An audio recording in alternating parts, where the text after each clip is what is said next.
¿Qué tal? Hoy nos vamos a ocupar de la poesía. En estos tres últimos temas que nos quedan, todo va a ser, por supuesto, literatura de posguerra, hasta nuestros días, es decir, después de la guerra civil y la evolución de los tres géneros literarios de poesía, novela y teatro hasta nuestros días. Es una cosa muy ambiciosa, es decir, porque concentrar en una clase de 45 o 50 minutos todo lo que haya que decir desde el 36 hasta nuestros días de poesía, de tal, bueno, pues es una, ya digo, es una grosería incluso, ¿no? Porque no se puede. Así que lo que vamos a intentar dar, como siempre, una serie de pinceladas y de ideas, ¿no? De una literatura que es más cercana que ninguna de las que hemos visto, sobre todo porque es cercana en el tiempo, ¿vale? Cercana en el tiempo. Y hoy vamos a empezar por la poesía, ¿vale? Bueno, como siempre disponemos de aquí, etcétera, y tenemos aquí lo que es la teoría, luego comentamos al final los recursos que tenéis ahí a vuestra disposición. Vale, bueno, vamos a empezar con un pequeño, le dedican un tiempo, un ratito aquí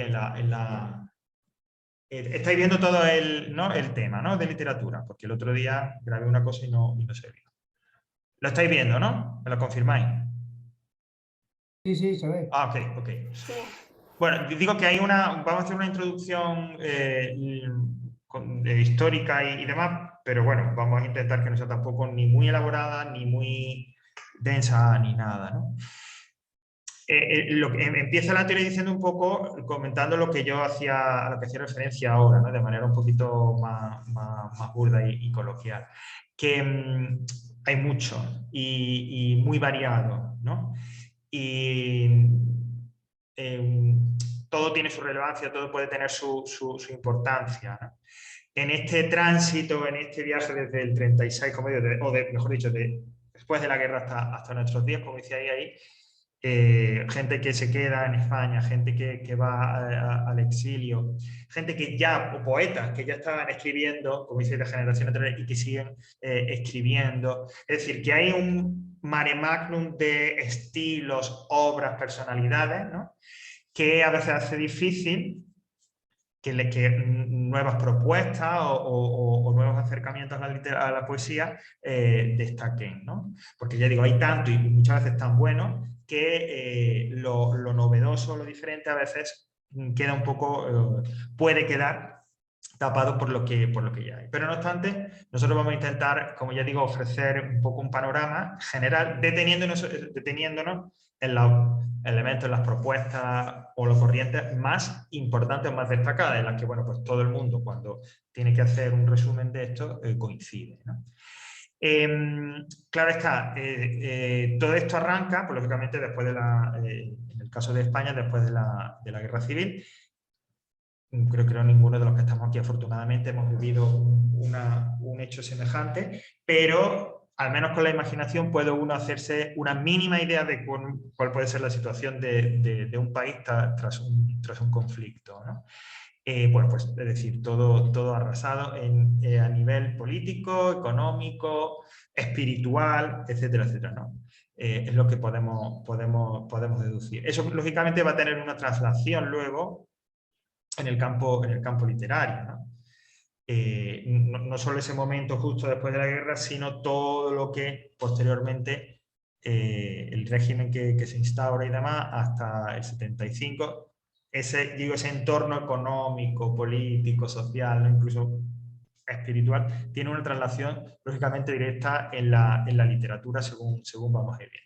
Fuera de España, la cuestión no es mejor, porque claro, imaginaos, si estamos hablando de guerra civil que termina en el 39, justo ese año, septiembre del 39, comenzó que todo el mundo considera que es el conflicto más devastador de la historia de la humanidad, que es lo que es la Segunda Guerra Mundial, ¿no?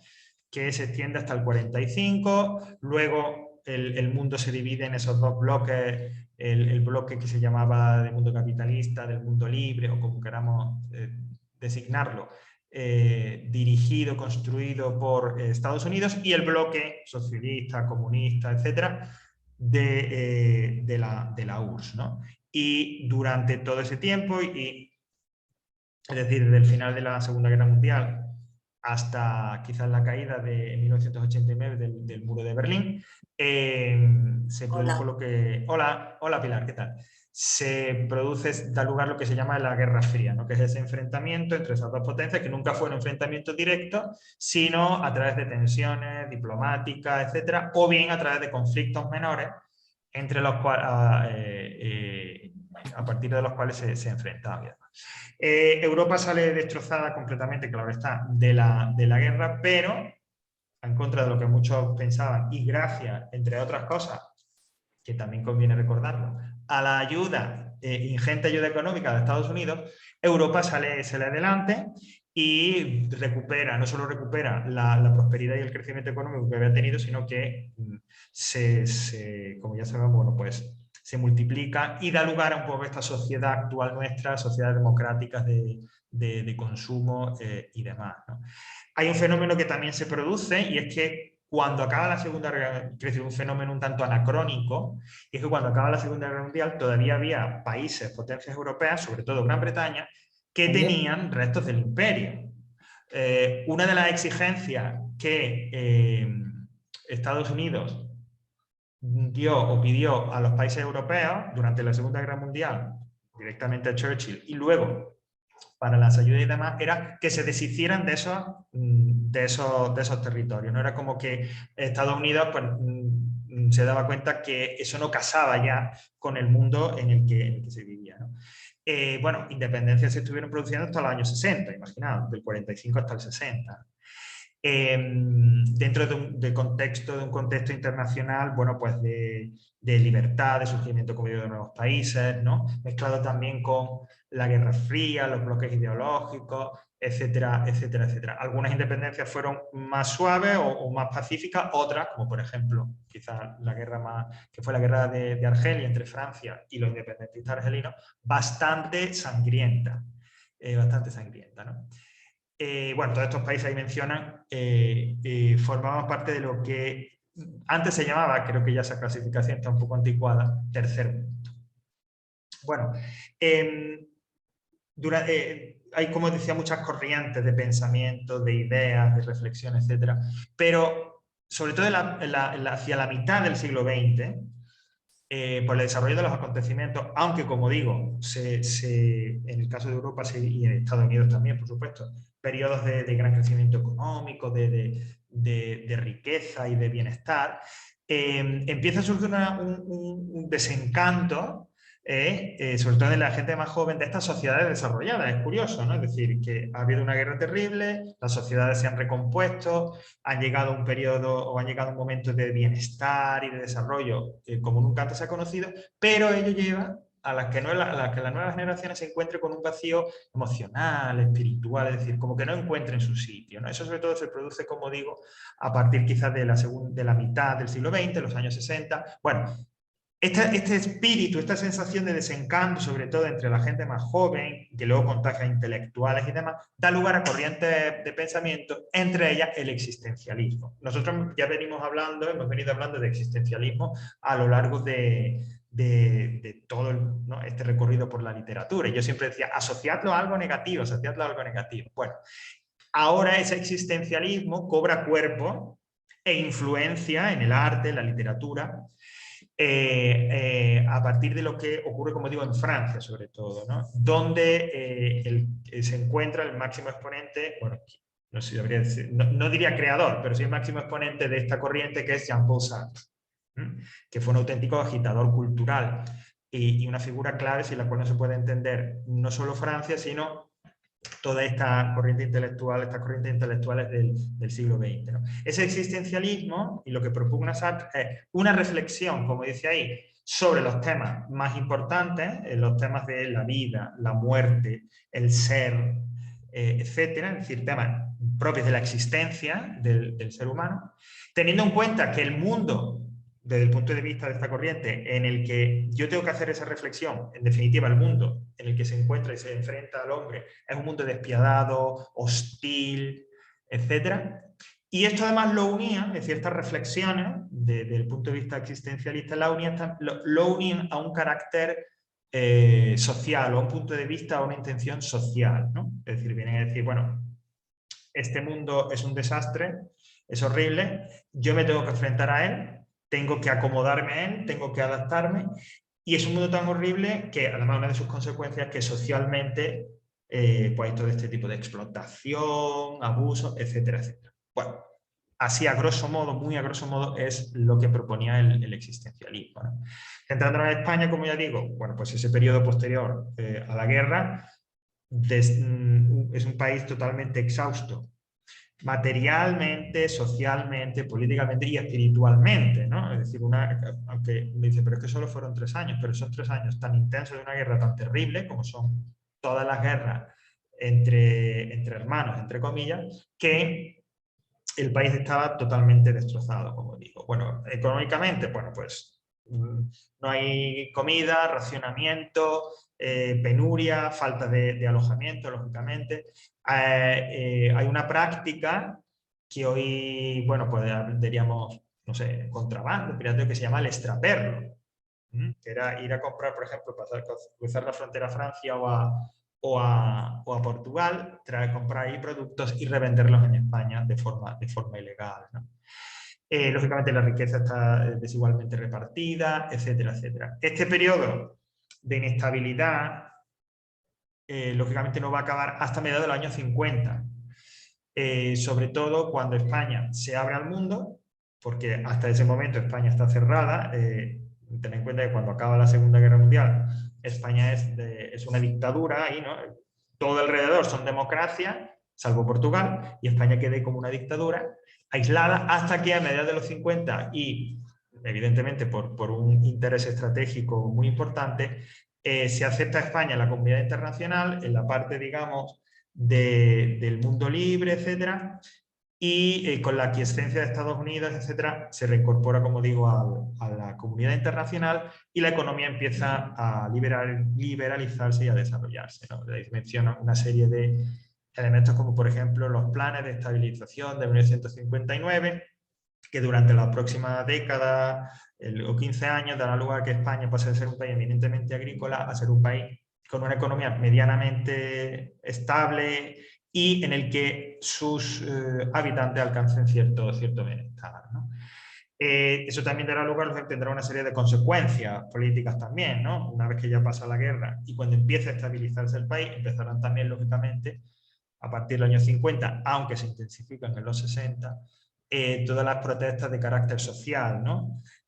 Protestas y huelgas en el ámbito laboral, en la universidad, movimientos políticos, los primeros movimientos de protesta política, etcétera, etcétera. Aunque ahí dice, bueno, yo lo dejé al revisar la teoría, pero no estoy muy de acuerdo con lo de páramo intelectual, ¿no? Es decir, que muchas veces se considera que esos años de la dictadura eran como que no hubo nada. Sí que hubo, claro que hubo. Lo que pasa es que oficialmente, digamos, esa cultura oficial en muchas ocasiones carecía de la calidad que era necesaria, ¿no? Pero no quiere decir que no hubiera nada. Es decir, que España fuera, como dice, un desierto o un páramo intelectual. Cierto, hay muchos autores o habían fallecido o estaban en el exilio. Autores divergentes que iban en contra, digamos, de la corriente oficial y que continuaban o que seguían viviendo en España, pues lógicamente eran silenciados. Muchísima gente, catedráticos, profesores que fueron apartados de sus puestos, censurados, etcétera, etcétera, ¿no? Decíamos que a partir de los 60, sobre todo, España, la cara de España empezó a cambiar. Y cuando empieza el desarrollo, el bienestar económico y esa apertura, empiezan a hallar también las ideas, ¿vale? Nuevas ideas, nuevos corrientes, ¿no? Y aunque no había una libertad total, pero los intelectuales y el ciudadano, el españolito de a pie, empieza a entrar en contacto con mundos diferentes, con lo que había fuera de España, gracias a esto, sobre todo al turismo que empieza a llegar de países de Europa, y se empieza a entrar en contacto con gente de estos países e insisto, se dan cuenta de que había otro mundo era posible, es decir, había otras realidades mejores que las que se vivían en España, ¿no? Llega el 75, y tras la muerte de Franco se produce ese periodo de la transición, que culminará, bueno, en torno a mediados de los 80, ¿no? Y ahí España se convirtió en un régimen democrático tradicional al uso, con la legalización de todos los partidos políticos, la celebración de elecciones, la nueva constitución, etcétera, etcétera. Y ya entonces España sí que entra definitivamente en la modernidad y se convierte en un país como los demás, en el sentido de con sus problemas, con sus crisis económicas, crisis laborales, es decir, equiparable, aunque a veces no queramos pensarlo, pero que eso sí, a cualquier otro país europeo. Bueno, en este contexto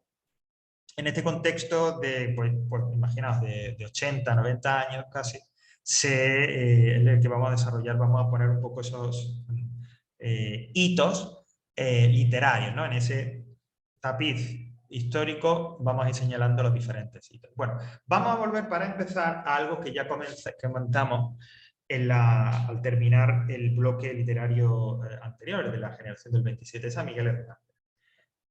¿Por qué? Porque Miguel Hernández se considera que es como el último referente, el último miembro, ¿no? Y además un miembro un tanto particular, especial, ¿no? Dentro de esa generación del 27, pero que actúa también como enlace con lo que va a venir a continuación, ¿no? Porque como que es el poeta de la guerra, ¿no? Por los temas que trata, etcétera, etcétera. Se considera que como un enlace, como un puente entre esa generación y lo que vino a continuación, ¿no?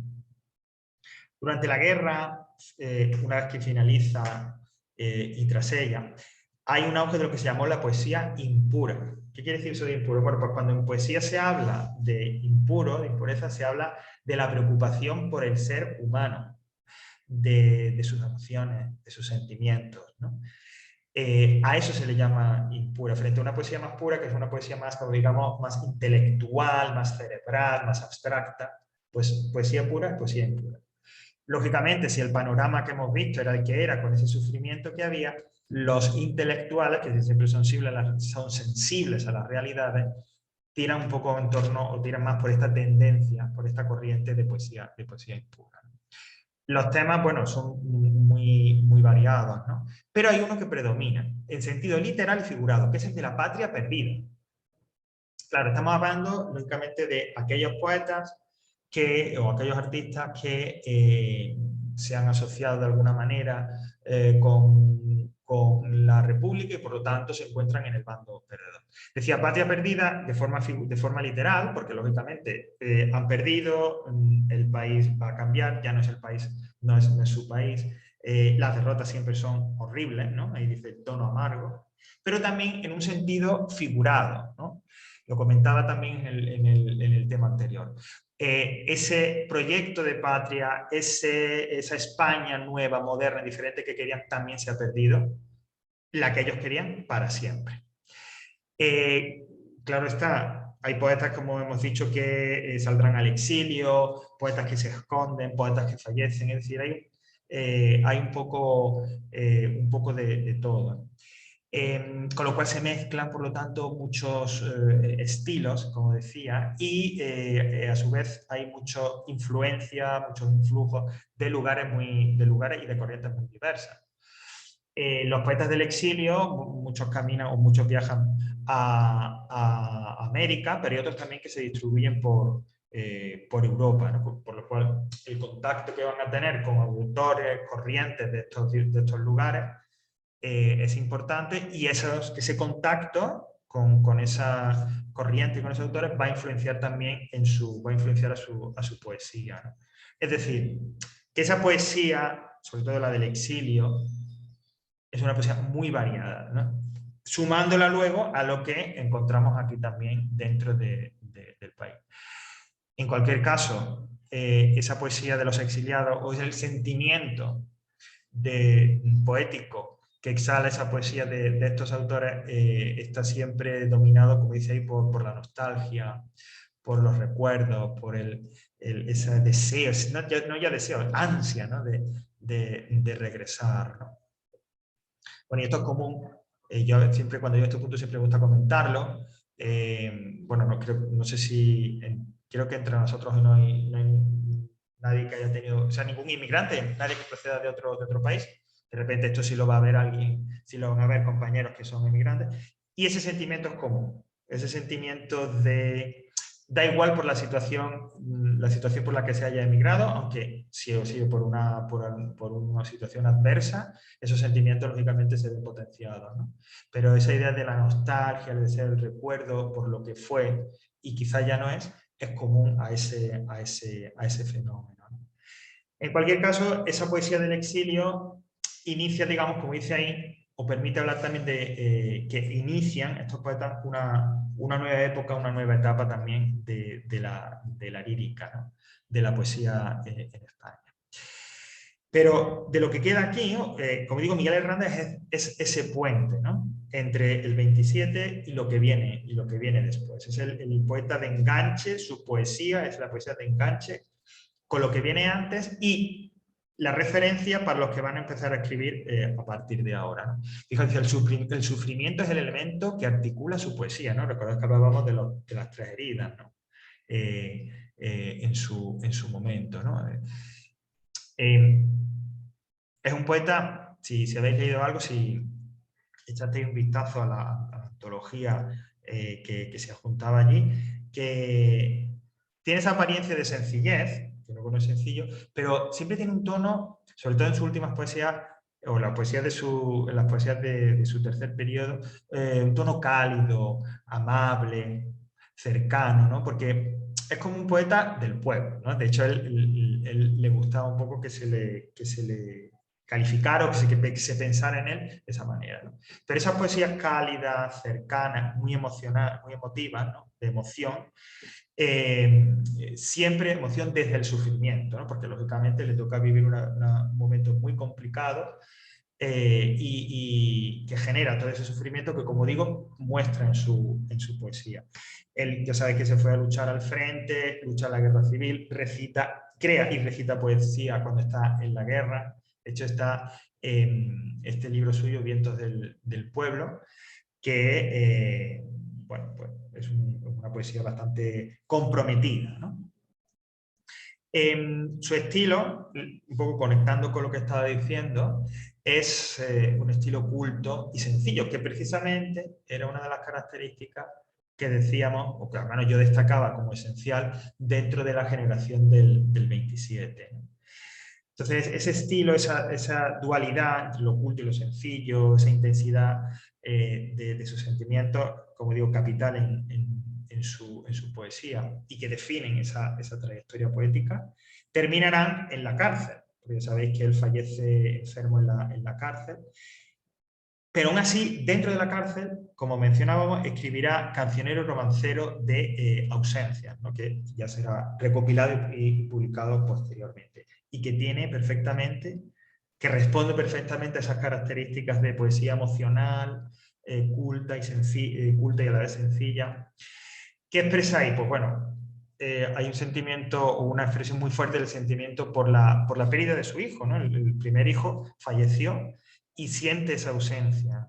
Pero además, el sufrimiento viene también por la distancia con su esposa y con su segundo hijo, ¿no? Es constante en esta poesía última, ¿no? Ese deseo tremendo que él tenía de ver a y estar, ¿no? Y tocar a ese segundo hijo, ¿no? Y estar con su mujer, con Josefina. Siempre se menciona aquí lo de esa poesía tan conocida y tan bella a la vez, triste y bella a la vez, que son las nanas de la cebolla. Reflexiona sobre la brevedad de la vida, que lógicamente, porque a ese momento su estado espiritual, digamos, es de desengaño, de desilusión, de amargura, un poco por todo. Y también la derrota en la guerra le había afectado de esa manera. Le lleva un poco lógicamente, a esa visión más pesimista de la vida, entre ellos esa brevedad del tiempo, ¿no? Como todo pasa, todo es fugaz. Es curioso que en estos poemas también, aunque como digo, recorridos por el sufrimiento, como toda su obra, también hay un leve rayo de esperanza.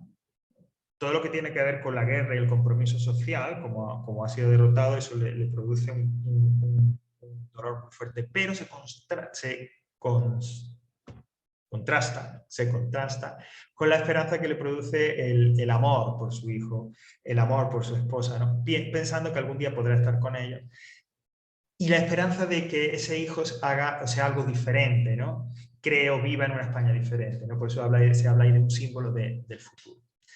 Bueno, pues murió en la prisión de Alicante, como sabéis, el 28 de marzo del 42. De hecho, tuvimos la clase que la tuvimos ese día, cuando se cumplió el 80 aniversario, ¿no?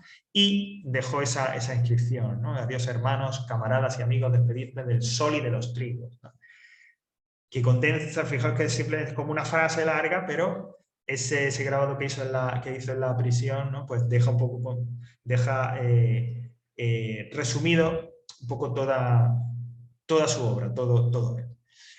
Bueno, llegamos entonces ya a finales o sea, ya a cabo de la guerra, nos metemos en la década de los 40, ¿no?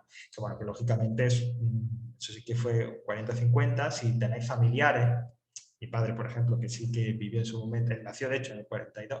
Si tenéis familiares que vivieron esos momentos, bueno, pues os podrán comentar de cómo era la vida. Pero a pesar de todo, seguía habiendo arte, seguía habiendo poesía. Bueno, hay a veces que hay académicos y demás, aunque no todo el mundo, no todos los expertos, no todos los académicos están de acuerdo en esto, que hablan de un grupo de poetas que nacieron en torno a 1910, es decir, que por estas fechas tendrían como unos 20 y algo, 26 y demás, que le denominan la generación del 36. Decía que no todos los académicos están de acuerdo en hablar de una generación del 36 porque realmente, a diferencia de lo que ocurre con otras generaciones que hemos visto, es difícil dar digamos, unas líneas comunes, ¿no? Como dice, una generación, un grupo homogéneo. Por lo tanto, hay autores que prefieren no hablar de generación como tal, sino simplemente de grupos de autores que nacieron en torno a esta fecha y que es en este momento cuando, digamos, o bien empiezan a escribir o su obra empieza a alcanzar relevancia, ¿no? De hecho, hay como dos corrientes, ¿vale? Dentro de ese grupo de poetas que tienen lugar en los años 40, en esta década. Dámaso Alonso, al que luego que ahora nos vamos a referir, pero que ya mencionábamos precisamente por el libro Hijos de la Ira, él habla de poesía arraigada y poesía desarraigada. Esto sí es importante, ¿no? Para ya ir un poco aclarando conceptos, aclarando ideas que os sirvan a la hora de repasar. Es decir, que en los 40, que se puede hablar de esa generación del 36 como grupo de poetas que nacieron en torno a 1910, como digo, y ahora estaríamos en la veintena, pero hay como dos grandes grupos, dos grandes corrientes. La de la poesía arraigada y la poesía desarraigada. Eso lo de Dámaso Alonso fue el que un poco dio con estos términos. Aparte de ello, pues siguen, por ejemplo, Juan Ramón Jiménez o León Felipe, que son del 14, siguen escribiendo. O muchos miembros del 27, que o bien han partido del exilio o que han quedado en España, también siguen escribiendo. Con lo cual, aparte de esta poesía arraigada y desarraigada, nos encontramos, como decía al principio, con otros ejemplos importantes y diferentes de poesía. Pero bueno, vamos a lo que nos interesa. La poesía arraigada. Bueno, poesía arraigada porque básicamente, por lo que voy a contar ahora, porque es una poesía que se encuentra cómoda por los temas que trata, en el ambiente, en el nuevo ambiente, en la nueva España, en cierta forma. Es decir, en ese ambiente de nuevos valores, ese ambiente espiritual, que digamos predomina en España, ¿no? Una vez que ha terminado la guerra y que ven impuestos, lógicamente, por el nuevo régimen, estos poetas que cultivan esta poesía arraigada se encuentran cómodos, porque coinciden, es decir, los valores que propugnan, el tipo de poesía que escribe, coincide, digamos, con aquella línea oficial que el régimen quería imponer. Esto no tiene por qué significar que sean malos poetas directamente, o que haya que desechar su poesía, o que haya que usarlos de comicia y connivencia con el régimen y tal. No, sino que simplemente la poesía que proponen está más en línea con los valores, con la idea de cultura que el régimen quería imponer, ¿no? Bueno, son unos autores que se denomina también garcilasista, es decir, que tienen que ver, hay alguna conexión con Garcilaso de la Vega. ¿Por qué? Porque precisamente miran, o sea, tratan de tomar de ese ser influidos, ¿no? De dejarse influir por Garcilaso de la Vega, ese poeta renacentista, y otros poetas también de la época, ¿no? Utilizan en su poesía una estrofa clásica, se muestran muy preocupados también por la forma, ¿no? Buscan que el poema sea perfecto, es decir, que sea bello. Y tratan de mostrar un mundo, una visión, un espíritu ordenado, sereno y optimista, y que ese sea el punto de vista de la realidad, ¿vale? Por eso decimos que tiene una serie de valores, de intereses similares a los del régimen, ¿no? Lógicamente, digamos, desde un punto de vista propagandístico, lo que el régimen pretendería en la época es dar una imagen de ya el caos ha pasado y ahora todo vuelve a la normalidad, ¿no? En eso, la pretensión de los poetas arraigados coincide con la del régimen. Y también en los temas que tratan, ¿no? Y hay un paisaje, hay una idea de la familia, del amor, de la religión, que también son cercanos, como digo, a los del régimen y que ellos tratan precisamente en su poesía. Esta poesía arraigada incluye también un grupo de autores, como dice ahí, que se denominó Juventud Creadora, que se reunió en torno a la revista literaria Garcilaso, que se crea en 1943. Esto era muy común, es decir, que muchas veces grupos de poetas que comparten características comunes surjan, por ejemplo, porque coinciden en una revista literaria, ¿no? ¿Cuáles son los autores? Bueno, pues Luis Rosales, que es muy importante, con su obra La Casa Encendida, que hoy en día además es un centro cultural de primer orden en Madrid, ¿no? Como dice, bueno, esa obra es una de las más importantes de la lírica española, ¿no?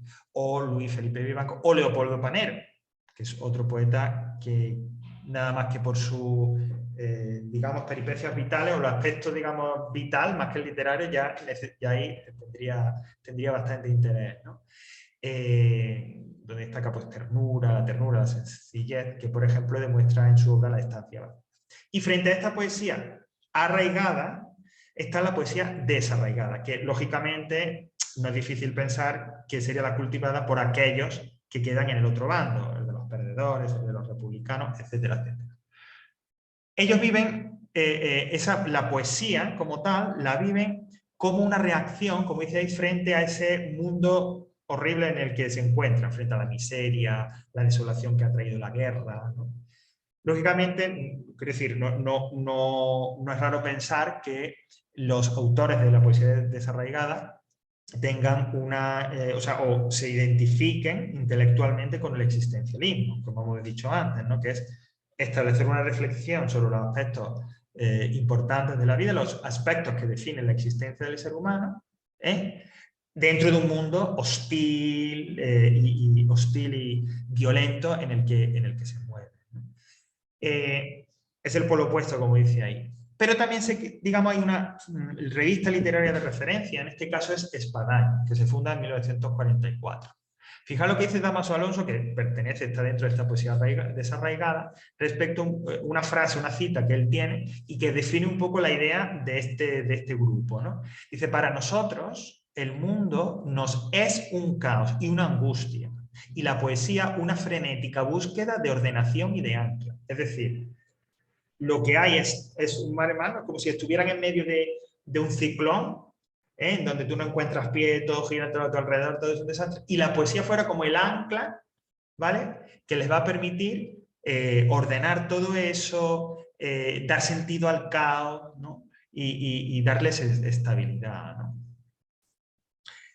Claro, para ellos perciben frente a los autores anteriores que tienen otra visión de la realidad, ellos perciben la realidad como llena de sufrimiento, de desesperanza, una realidad desgarrada por la duda, por la inquietud. O sea, su perspectiva lógicamente es totalmente diferente. Por eso sus temas son temas basados en el sufrimiento y en esa desesperanza, en esa angustia, etcétera, etcétera. Porque así es el mundo, tal y como lo viven ellos, ¿vale? No quiere decir, yo siempre intento desideologizar, es decir, no quiere decir ni que uno fuera de una manera ni otros fueran de otra, ni que lo que aquellos percibían y luego volcaban en su poesía fuera irreal y esto fuera lo real. No, las dos son realidades, porque las dos son realidades, los dos son fenómenos percibidos y sentidos por los autores, ¿vale? Un elemento también importante dentro de toda esa desesperanza, amargura, sufrimiento que aparece en esta poesía desarraigada es la duda religiosa.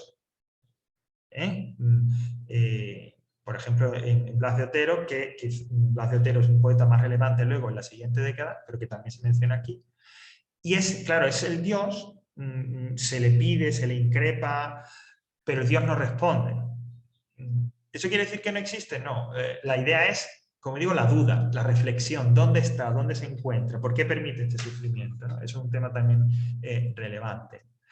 Decíamos que la poesía es para ellos, según esa cita de Dámaso Alonso, ¿no? Lo que les permite ordenar el caos en el que viven.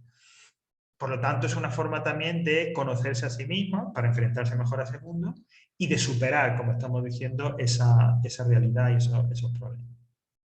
El estilo es un estilo, sí, sencillo, pero duro y directo. Claro, porque esa es la visión, o sea, quiere decir, esa es su perspectiva sobre la realidad, ¿no? E intentan ir un poco más allá de las formas clásicas en las que, digamos, el grupo anterior se había quedado, ¿no? Más allá del soneto, de otras formas clásicas instauradas u oficiales. Bueno, nueva conexión con lo que vimos en la generación del 27, el libro prototípico, el más importante de esta corriente desarrollada es Hijos de la Ira de Dámaso Alonso, ¿no? Que ya dijimos que era como... Es tan importante que se habla de que a partir del 44 la poesía española es diferente y cambia.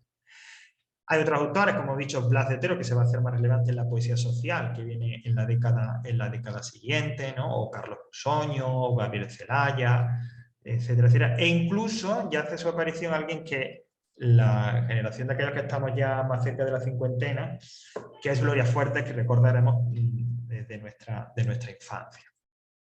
Bueno, década de los 40, el país va avanzando, vamos evolucionando y llegamos a esa década de los 50 y de los 60, que es la poesía social. ¿Por qué cambia la poesía? Vais a ver que hay un paralelismo muy claro entre la evolución de la situación del país y la evolución de la literatura. Es decir, en los 40, que tenemos poesía arraigada y desarraigada, no puede haber otra poesía, porque así es la realidad.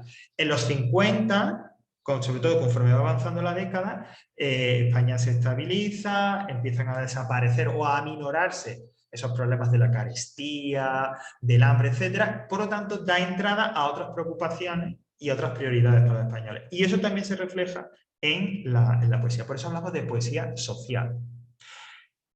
En esa década, conforme, como digo, la situación va cambiando, esos mismos poetas desarraigados empiezan a darse cuenta que la literatura, la poesía en su caso, puede ayudarles, y esto recupera una idea que ya hemos visto, por ejemplo, en la generación del 98 y en otros, puede ayudarles a transformar el mundo.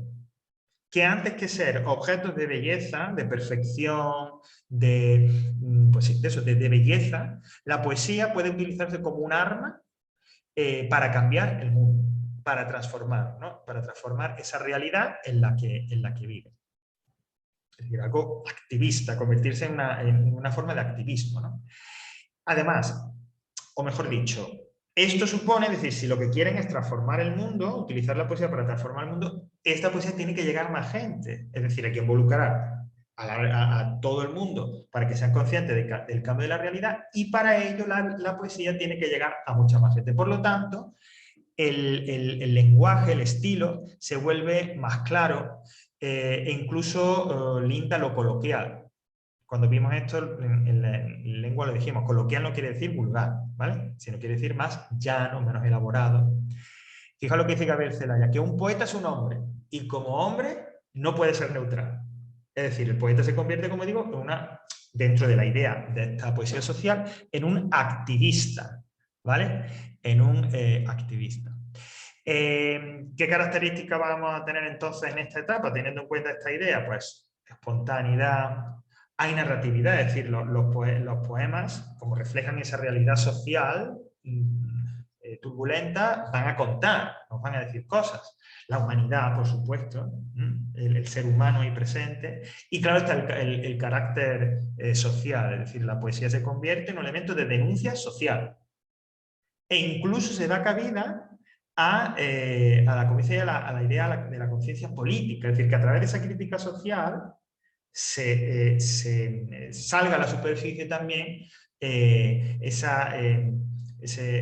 cierta ideología o ciertas ideas políticas, ¿no? Que por supuesto son contrarias y opuestas al régimen y que quizás de ninguna otra manera en ese momento se podían llevar a cabo. Es decir, que la poesía se impregna también de política. Realismo social es como se puede definir, algunos académicos han definido, por lo tanto, a este tipo de poesía y a esta corriente, ¿no? Tenemos sobre todo, como digo, a Blas de Otero y a Gabriel Celaya, ¿no? Yo conozco un poquito más a Blas de Otero y ese Pido la paz y la palabra tiene poesías muy bellas, ¿no? Además muy profundas y de un carácter social comprometido, pero no, ¿cómo diría yo? No hace proselitismo, ¿no? Es decir, no intenta convencerte. Por eso, bueno, es un gran autor literario, lo digo por si alguien quiere echar ahí un viento a algún autor, ¿no? Son obras que, donde como ahora lo social es más importante, esa idea de la angustia existencial, el sufrimiento, se va quedando a un lado, ¿no? Y es, como digo, esos problemas de las personas, de los seres humanos asociados, ¿no? O que tienen un carácter social, ¿no? Dificultades a la hora de vivir, problemas laborales, etcétera, van tomando el foco, se convierten en el foco, en el tema central, como dice, de la poesía. Se podría incluir también a Vicente Alexandre, cuando en el 54 publicó una obra que es Historias del corazón, ¿no? Fijaos, por seguir haciendo conexiones, dice, para esta autora el tema de España tuvo aún más presencia e importancia que los del 98. Porque los del 98, que vimos también que tomaron esa idea o ese propósito de cambiar España, quizás no fueron tan activos, es decir, no entendieron que la literatura puede ser realmente llevar a la acción, al cambio de verdad, ¿no? Quizás ellos se quedaron en un plano más intelectual. En cambio, los poetas del realismo social realmente piensan que esa poesía, que su poesía va a mover a la gente a actuar y a llevar al cambio social, ¿no? Se habla de injusticia, de alienación, se habla del trabajo, del deseo de libertad, idea política entra por aquí.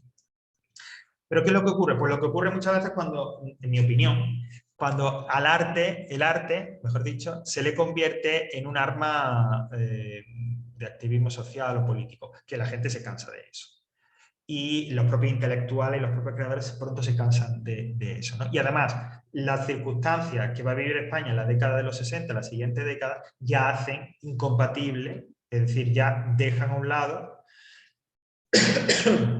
perdón, esos problemas que trataba el realismo social. ¿Quiere decir que desaparece? No. Lo que pasa es que esos años 60, donde realmente se produce un boom económico en nuestro país, donde realmente las condiciones de vida de la gente empezaron a cambiar de verdad, haciendo su vida, ¿no? Su día a día mucho más cómodo, estos problemas empiezan a olvidarse, no a desaparecer, sino que a olvidarse. Es como si dijéramos que entraba en una época un poco más feliz y la gente no quiere que le hablaran de problemas o de realidades desagradables, pero seguían ahí. Así entramos en la década de los 60. Los 60 es una década en todos los géneros de cambio, de experimentación, etc. En el caso de la poesía, ya digo, se deja a un lado ese realismo social y hay una serie de autores muy importantes, muy importantes, que, bueno, que han llegado algunos hasta nuestros días y tal, pero que no forman, es decir, no se puede hablar de una generación, de un grupo homogéneo, es decir, de que comparten, que creen un grupo con una serie de rasgos muy definidos. Sí comparten ideas comunes, pero no se puede hablar, no se puede decir que conformen un grupo. Uno de esos elementos comunes que todos comparten es la preocupación fundamental por el hombre. Es decir, el hombre en un sentido global y general, no solo como elemento social, es decir, no solo como una persona que sufre problemas sociales, sino el hombre en sí mismo, ¿no? En una visión mucho más global, es el tema central de su poesía.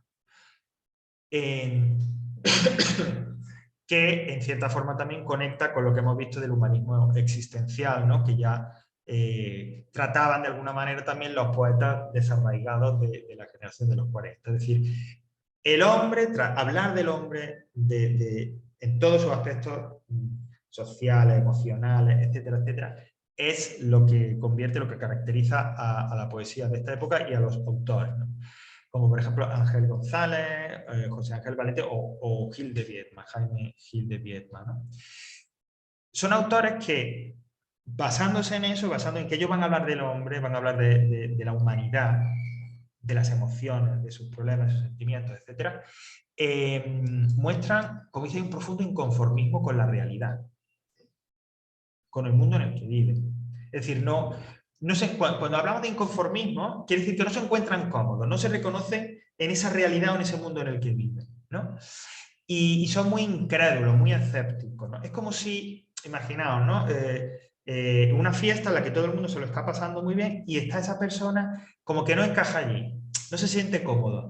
Es más, no cree que todo el mundo se lo esté realmente pasando tan bien, ¿no? Bueno, ese es un poco el papel, el rol, no el papel, el rol, perdón, sino ese es el sentimiento que transpiran estos poetas, ¿no?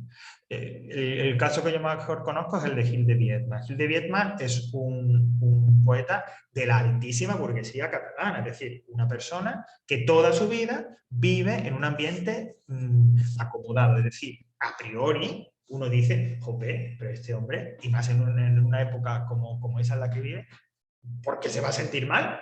Si es que lo tiene todo para ser feliz. Pero claro, una cosa es lo que aparece, como digo, y otra cosa es la realidad. Primero, es un poeta, es un artista, es decir, tiene una percepción superior y es más sensible, con lo cual eso ya le hace diferente, que no se reconozca en esa realidad, como decíamos, en la que vive. Encima era homosexual, y encima era poeta.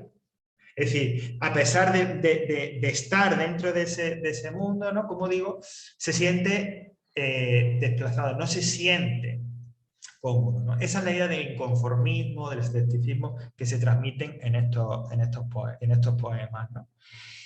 Formalmente, en el estilo, bueno, intentan que la expresión poética sea más pura, que sea, es decir, un poco más elevada, más intelectual, y también que sean poemas que tengan una composición bella, es decir, que bien estructurados, que esa composición, que de la forma en la que se estructuran resulten también o provoque belleza, y siempre con un lenguaje, una búsqueda de un lenguaje que sea personal, cálido, cordial, irónico, es decir, cercano en cierta forma también. Uno lee poemas ya digo, yo de hecho aquí tengo el librito no lo estáis viendo porque luego lo muestro, ¿no? De un breve libro con recopilación de poemas de Gil de Viedma, y uno lee y realmente siente como que entiende, es decir, un lenguaje no muy alambicado, cercano, pero con profundidad. Pero realmente es así, es cálido, cordial, irónico, porque insisto, recordad, es el ser humano, el hombre, lo que les interesa a ellos. Bueno, ya vamos a terminar. Llegamos ahora un salto ya a los años 70, ¿no? Bueno, en los años 70, en España muchísimos cambios, a nivel internacional también, ¿no? Además una época un tanto... El espíritu de la época un tanto oscuro y tal, porque sabéis que se produce esta crisis del petróleo, cuando hay, digamos, esa subida de los precios, esa carencia de la vida tan horrible que hubo en todo Occidente, etcétera, etcétera. Eso crea, digamos, cierta desazón, cierto malestar digamos, en el ambiente, en la atmósfera en sí. Bueno, en el caso de la poesía está marcado por lo que llaman los novísimos. Bueno, pues en el año 70 se publicó una antología, Los Novísimos, se llama, de hecho son 9 poetas, un grupo de 9 poetas a los que llamaron los novísimos, ¿no? Por esa recopilación, por esa antología que se publica en ese año, que se titulaba 9 novísimos poetas españoles. Entonces recogen unos poetas que más o menos habían nacido entre el 39 y el 48, y fijar la nómina de poetas. Manuel Vázquez Montalbán, Antonio Martínez Arrión, José María Álvarez, Félix de Azúa, Pera Ginferrer, Vicente Molina Foy, Guillermo Carnero, Ana María Mons, Leopoldo María Panero, bueno, todas figuras de primer orden. Algunas incluso más allá de la poesía, como por ejemplo Manuel Vázquez Montalbán, uno de los grandísimos autores de novela y periodísticas sobre todo de los 70 y de los 80 en España, ¿no? O Félix de Azúa, un intelectual muy, muy reconocido, o igual que Vicente Molina Foy, escritor que todavía sigue en activo. Bueno, pues estos poetas, realmente muy jóvenes en la época, traen aire fresco, algo diferente. Fijaos, son poetas, como dice, con amplio bagaje cultural y literario, es decir, que están bien formados, que tienen amplia cultura y han leído y conocen, ¿no? Y lo que pasa es que ellos, a diferencia, es decir, ellos rechazan la idea de los poetas sociales de utilizar la poesía para cambiar el mundo. Y dicen, no, mira, la poesía no va a cambiar el mundo. Eso no va a ocurrir. Hay muy pocas posibilidades de que eso ocurra. La poesía es un artefacto literario. Así que lo que a nosotros nos importa es la forma, el estilo. Y en eso se centran. Renuevan o hay un intento de una renovación del lenguaje poético y miran al surrealismo, ¿no? Miran al surrealismo. Os puedo decir poco en cuanto a poesías y tal, porque no conozco muchos de los textos y tal, pero es una poesía diferente a lo que se había hecho hasta entonces en España.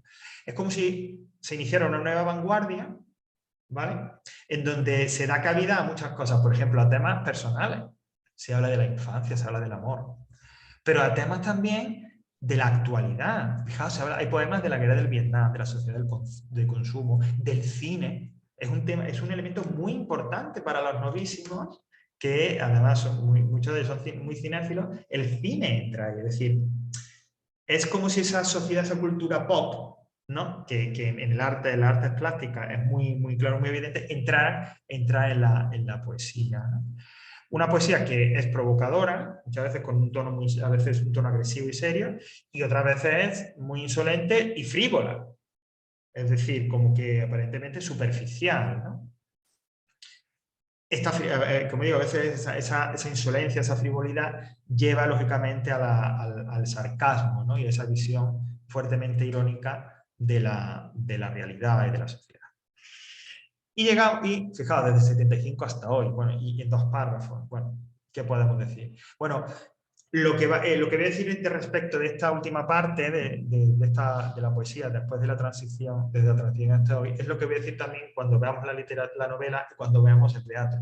Es muy difícil compartimentalizar, es decir, no podemos hablar de un movimiento o de corrientes únicas, sino que hay una miríada de cosas, ¿no? Es como si el llegar a la transición hubiera sido una explosión cultural, y hubiera lanzado, digamos, esos fuegos artificiales por todos lados, algo parecido. Es decir, como veis, esa poesía es muy difícil de clasificar, porque hay un poco de todo. Hay poetas que siguen escribiendo como antes, ¿no? Como dice ahí, con otras como generaciones o escuelas o formas anteriores. Hay poetas que intentan algo diferente. Hay un mismo poeta que escribe en diferentes formas, con diferentes corrientes.